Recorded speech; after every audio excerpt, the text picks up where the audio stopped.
Now, today we have discussed about the next point, that is 5.9.1, that is friction.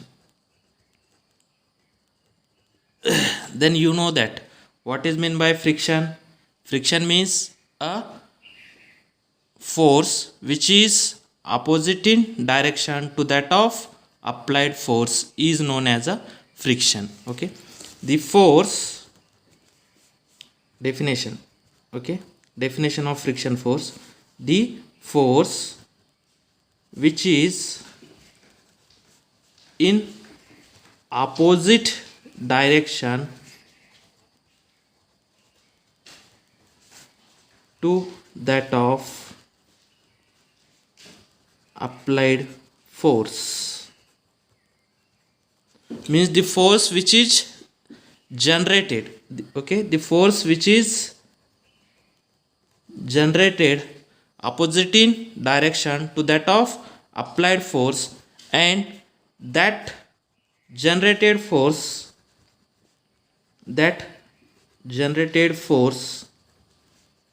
is parallel to the surface in contact, okay, that force is known as a friction force. Means suppose, okay, this is the table. Now consider this is the table. Now suppose this is the table. Okay, then on that table one object is put. Okay, if you can apply a force, okay, applied external force in that direction, okay, then the friction force is opposite to that of applied force, and the friction force is parallel to the surface in contact. Okay, means this is the surface in contact. Okay, this is this surface in contact between a object and the table. Okay, this is the friction force and this is the applied force. Means friction force is the opposing force which is generated after applying a external force, and this opposing force, means that is friction force, is parallel to the surface in contact. Okay, this is the definition of a friction. Okay, now consider a body having mass m. Consider a body having mass m, okay, which is horizontally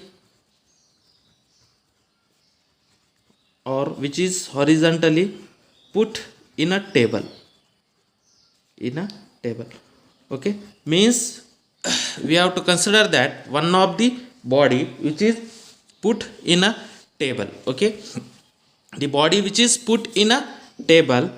Okay, then in that body, okay, in the upward direction normal force can be act, in the downward direction mg force can be act. Okay, now consider one of the body having a mass m, okay, which is put in a table, and that in that case on that body there will be a normal force in the upward direction and gravitational force in the downward direction. Okay, then the force in a vertical direction,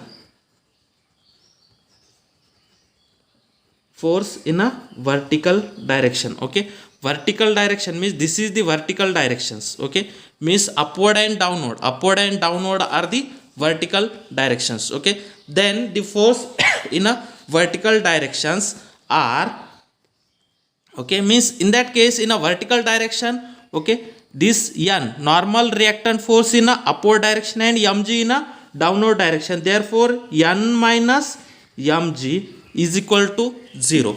Okay, means when the object is putting on a table having a mass m, then in that case on that object, okay, the normal force in a upward direction and mg force in a downward direction. Therefore the vertical direction force, the forces in a vertical direction is n minus mg is equal to 0. This implies that n is equal to mg, okay, means in that case the normal reactant force n is equal to mg, okay.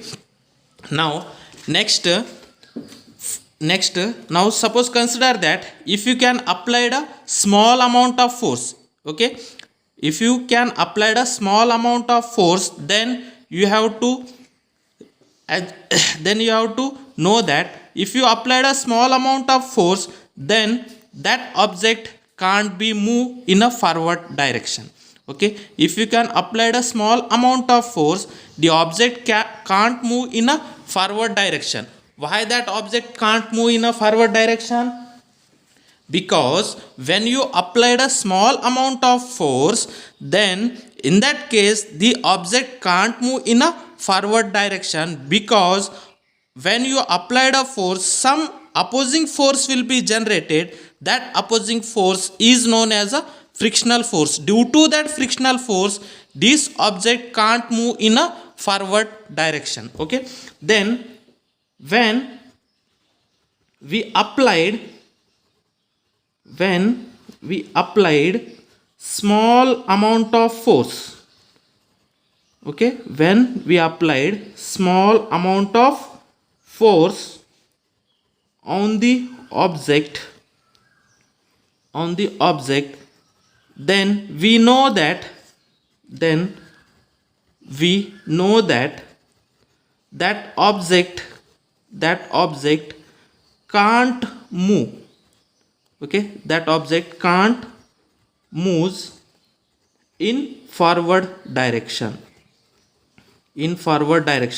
Why that object can't move in a forward direction? Because when you applied a certain amount of external force, in that case some amount of opposing force will be generated. That opposing force is known as a friction, and that friction is known as a static friction, okay. When we applied a small amount of force on the object, then we know that the object can't move in a forward direction, okay, because there is some external force, because there is some force generated, okay, which is opposes to the motion of the body,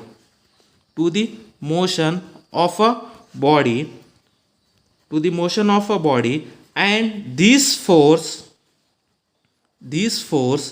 is called friction, and that friction is called as a static friction. This force is called as a static friction.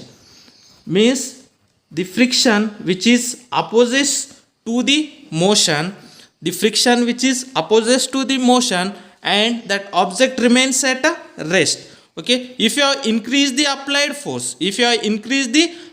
force, once it reached to a certain value, then it can start to move. Means if you can apply 1 Newton, then that object can't move. If you can apply 2 Newtons, then also that object can't move. If you applied 3 Newtons, then also the object can't move. If you have increased the amount of applied force, okay, once it reaches a certain value, then that object starts to move. Means up to a certain level, if you have applied external force, if you can apply external force beyond a certain limit, then that object can start to move. Means the static friction having a certain limit, okay. Once you reach the certain limit, that object starts to move. But beyond these limits, means if you can apply a force less than that limit, that object can't be moved, because there will be some opposing force will be generated, and that opposing force is known as a static friction. Means if you can apply a small amount of force, then the object can't be moved, because there will be some opposing force will be generated, and that opposing force is opposite to the motion of the body, and that opposing force is known as a static friction. And this static friction the static friction can be denoted as the static friction is denoted by Fs. The static friction is denoted by Fs. Okay, means the static friction is having a certain limit. Okay, this friction having a certain limit. This friction is having a certain limit. Having a certain limit. Okay, means once you have applied force is cross that limit, then that object can starts to move. Okay, therefore the static friction having a certain limit. Okay, and the maximums. Okay, once the limit is once the limit is cross, then the object starts to move. Okay, starts to move. Okay, then the opposing force, then the frictional force,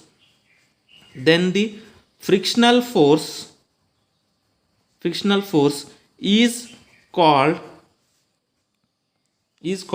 kinetic friction.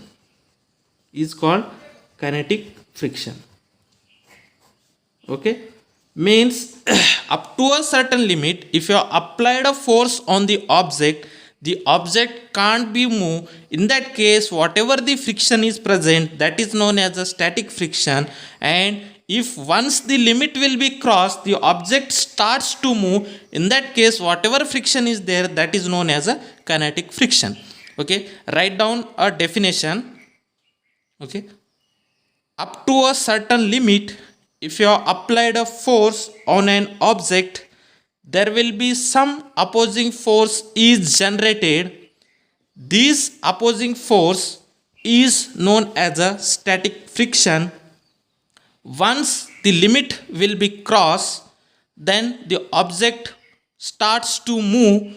When the object is in motion, then the amount of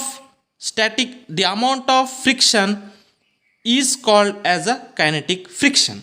Okay, means up to a certain limit, whatever the friction is there, that is known as a static friction. Okay, once the limit is crossed, the object starts to move. When the object is in motion, then whatever the friction is there, that friction is known as a kinetic friction, and it is denoted by, and kinetic friction is denoted by Fk. Means up to a certain limit, the force is less, then whatever the friction is there, that is known as a static friction. Means static friction opposes the motion. And if you applied a small amount of force, the object can't be moved. Okay, means this is having a certain limit. Once you cross this limit, the object can starts to move. Okay, up to a certain limit, whatever the friction is there, that is known as a static friction. And once you cross that limit, then whatever friction is there, that is known as a kinetic friction. Okay, therefore the static friction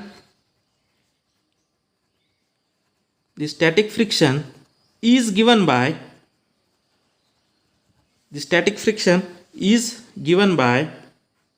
okay, Fs is less than equal to mu s into n. Okay, where mu s is the coefficient of static friction and n is the normal reactant. Okay, the maximum amount of static friction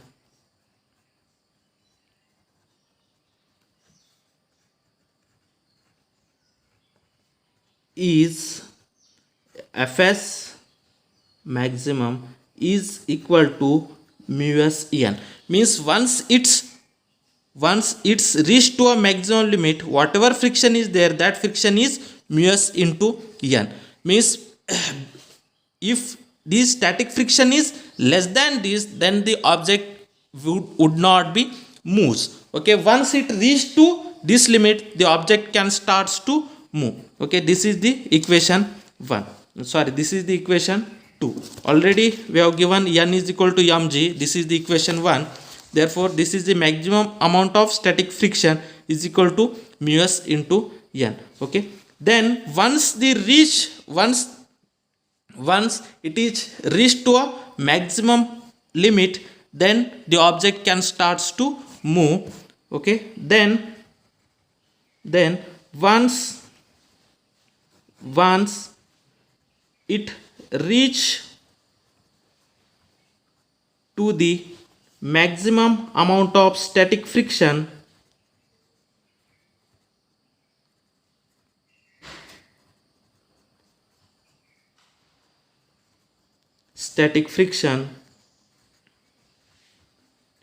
object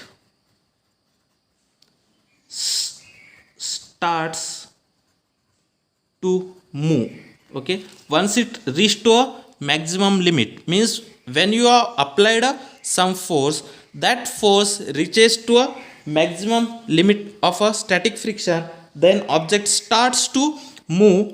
Then the friction acts on the object is called kinetic friction,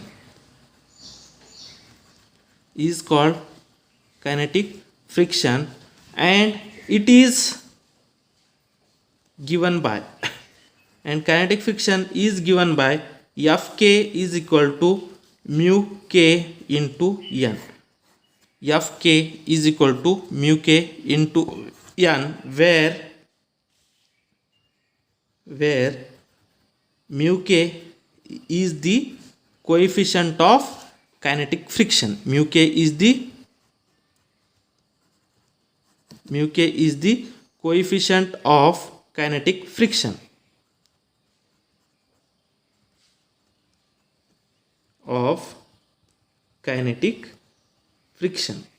Okay, kinetic friction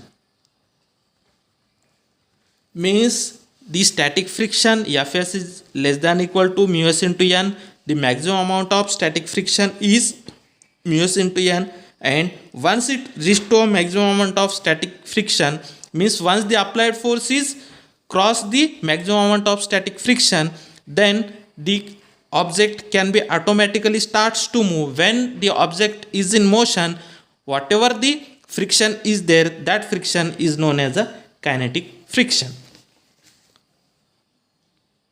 Okay, then next, that is rolling.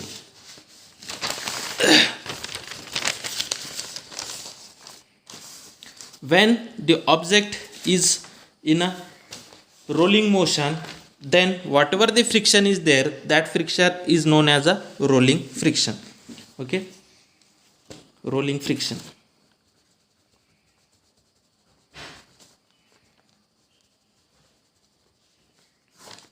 When the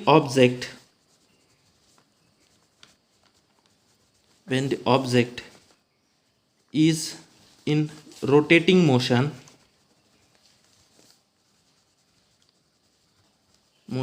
on a surface, then the friction between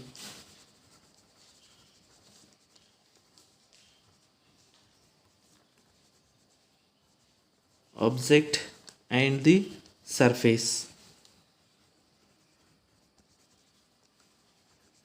is called rolling friction. Means when the object is in a rolling motion or rotating motion, okay, means this kind, okay, this kind of motion, okay, object is in rotating or rolling, then whatever the friction between the surface and that object, this is known as a rolling friction. Okay, the rolling friction is less than, that is static friction and kinetic friction.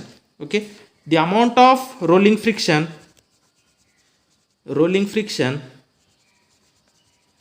is less as compared to that of static friction and kinetic friction. Okay, rolling friction is less amount, that is less in amount to that of static friction and kinetic friction. Okay, to reduce the friction, do you know that to reduce the friction, okay, we have to use some lubricant. Okay, we have to use some lubricant. Means in a door, do you know that in a door, if the door is tough to move, means in that case the friction is more. In that case we have to use a lubricant in that door. If you have used the lubricant, then the friction will be reduces. Okay, in very big machines, do you know that when in a machines, when the two objects are continuously friction with each other, to reduce that friction we have to use a ball bearing. Means to reduce a friction,